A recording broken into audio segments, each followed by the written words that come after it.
Selamat siang, salam sejahtera untuk kita semua. Perkenalkan, nama saya Gilbert Parkan Siagian, Teknik Komputer 2018. Saya di sini ingin menjelaskan tentang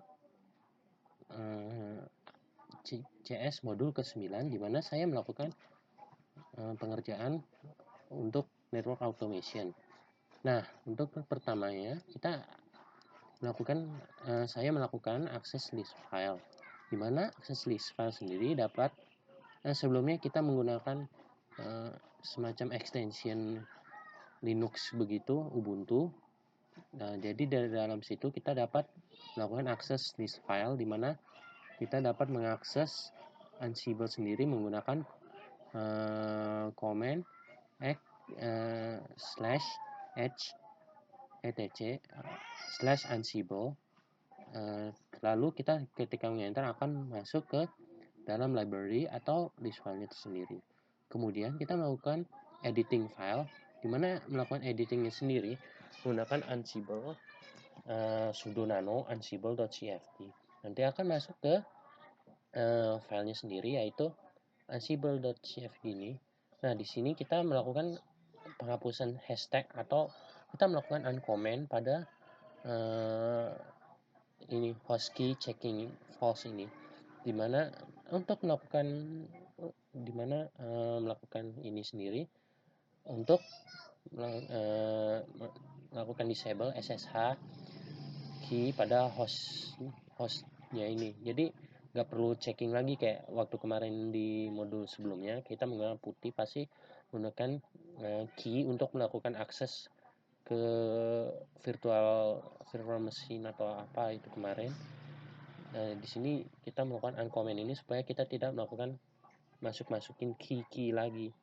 Nah, sebelumnya nomor 3 ini kita melakukan registrasi pada sebuah router virtual bernama Cisco DevNet, di mana setelah melakukan registrasi kita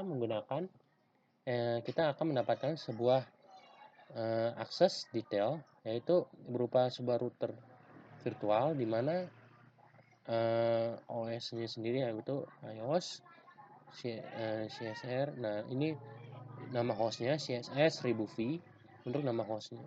Ini untuk link ke hostnya. Kemudian SSH portnya yaitu 8181, netconf-nya yaitu 10.000, trashconf-nya 9443 atau HTTPS. Kemudian username-nya yaitu developer, dan passwordnya yaitu ini C1SCO12345. Selanjutnya edit host. Untuk ini kita melakukan sudo nano host. Di dalamnya sendiri kita melakukan editing atau menambahan terhadap hostnya itu, di mana kita melakukan define routernya ini dari link ini, yaitu iosxe.mgmt.cisco.com. Terus kita melakukan variablesnya, di mana variablesnya sendiri merupakan statusnya dari host ini, dari link ini kita masukkan ini semuanya.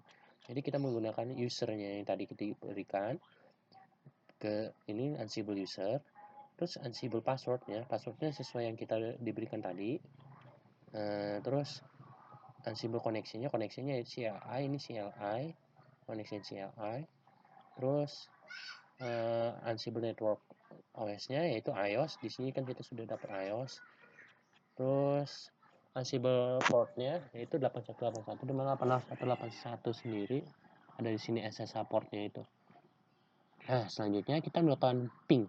Nah, di sini sinyal koneksi internet Anda sangat berpengaruh untuk mendapatkan hasil sukses. Jika sinyal internetnya tidak terlalu bagus, maka hasilnya tidak akan mendapatkan sukses, yaitu fail, di mana fail sendiri akan menjadi merah ini, bukan hijau. Nah, jika sukses akan statusnya seperti ini. Nah, di sini kita dapat melihat Ansible router melakukan ping ke Ansible melakukan ping kepada router yang kita maksud di sini, di mana hasilnya sendiri keluarnya yaitu discovered kita mendapatkan interpreter Python-nya itu yang kita install sebelumnya pada pre-CS Python 3 tadi. Kemudian untuk interface-nya yaitu ini interface dari routernya tadi. Sekali lagi ini untuk mendapatkan hasil bagus ini kita dapat melakukan untuk mendapatkan interface-nya kita harus menggunakan sinyal yang lebih bagus, dimana jika tidak bagus maka akan mendapatkan failed, dimana akan mendapatkan error. Nah di sini juga ditunjukkan dimana status dari routernya sendiri yaitu statusnya yaitu oke, dan portnya, lalu IP address-nya dimana di sini 10 10 20 48, kemudian status mesinnya dan pokoknya semua status yang ada di routernya itu. Nah melakukan akses, jadi hasilnya di atas menunjukkan interface IP yang sedang digunakan untuk melakukan akses pada jaringan tersebut. Yang pokoknya tadi diberitahu metode yang sedang digunakan dan satu jaringannya. Metodenya itu ya ini pokoknya metode yang inilah kemarin. Selanjutnya membuat playbook pertama, dimana playbook pertama sendiri kita harus memperhatikan spacingnya. Nah di spacingnya ini jika agak-agak sedikit senggang maka akan berpengaruh kepada outputnya. Nah di sini kita membuat define untuk melakukan koneksi ke network CLI-nya.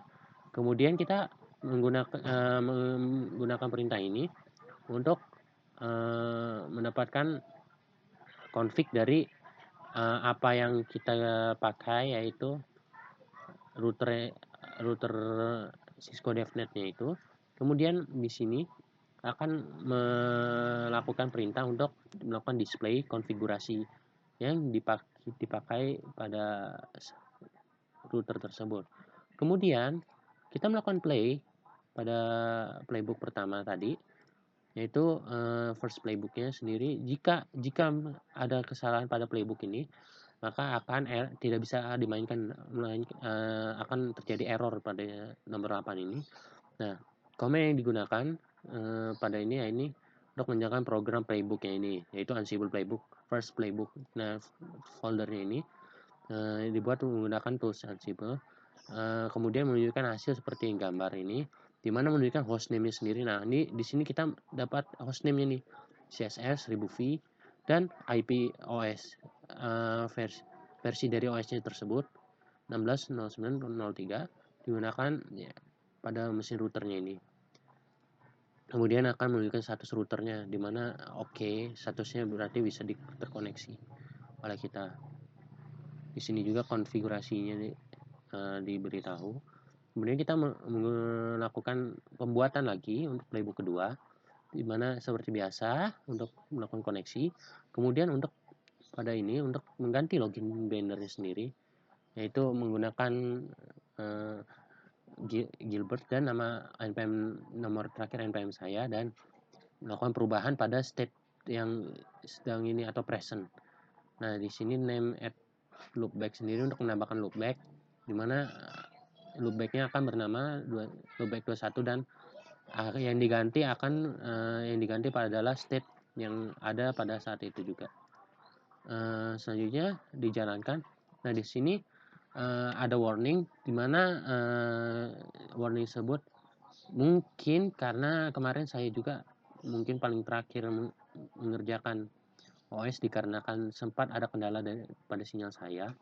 Nah mengerjakan CS karena ada kendala di nomor 8 tadi di sini, dan di sini juga sempat ada masalah karena sinyal. Jadi terjadi warning ini di mana iOS interface-nya sedang tidak dipakai. Kemudian melakukan play, menjalankan tesnya, di mana tes yang pertama kita lakukan yaitu change login banner, dan di sini kita mengetahui kalau sudah diganti.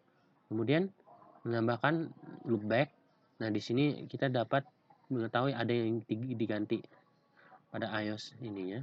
Terus kita melakukan play, apa yang diubah. Nah, di sini menunjukkan status oke, bahwa telah terjadi, kita dapat mengoneksi dan telah membuat perubahan sebanyak 2 kali dan telah melakukan dan berhasil melakukan koneksi. Pada ini diberikan perintah untuk melakukan change pada login manner, di mana nantinya loopback sendiri menjalankan program playbooknya. Pada gambar tersebut dikatakan terdapat perubahan router warning ini ya, seperti yang saya bilang tadi, tidak terpakai, dan kemudian kita dapat lihat status routernya telah berganti sebanyak 2 kali dan berhasil melakukan penggantian. Mungkin sekian dari saya. Jika ada kesalahan kata dan gangguan suara mungkin harap dimaklumi. Sekian dari saya. Terima kasih semuanya telah menonton video saya.